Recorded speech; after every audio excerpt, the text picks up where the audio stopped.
एक बार संघर्ष टू के हीरो को जोरदार ताली बजाइए।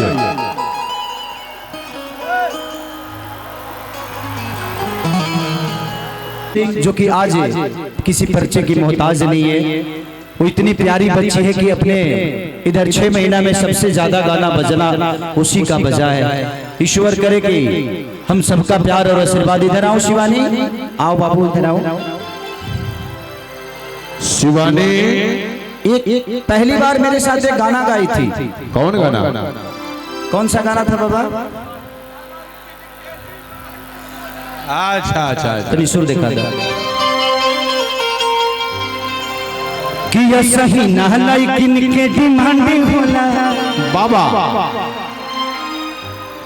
कि ये सही ना लेकिन के डिमांडिंग होला, हई बिहारी वाला लइका बड़ा। शिवानी ने ये गाना मेरे साथ पहली बार गाया था।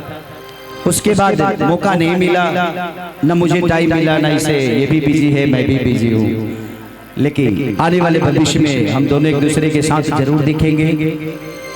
ये मेरा भी सौभाग्य है कि ये बच्ची इतनी प्यारी गाती है, और ये समाज का सौभाग्य है कि हमारे आज समाज में बच्चियों को इतना ऊपर देखा जाता है।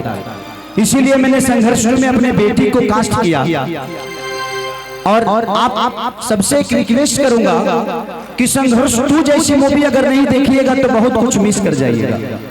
आज ये भी किसी की बेटी है। इस बेटी ने अपने परिवार की पूरी जिम्मेदारियों के साथ दायित्व कर रही है, नेतृत्व कर रही है। ये बहुत बड़ी बात है।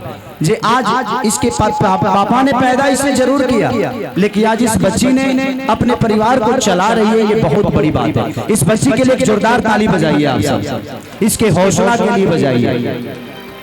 और हर घर की बच्ची को ऐसे ही बनना चाहिए। बैठ जाए।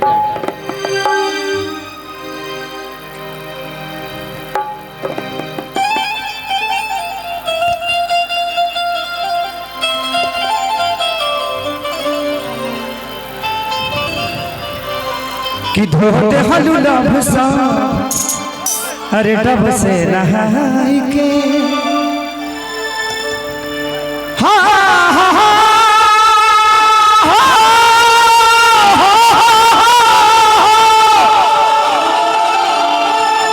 या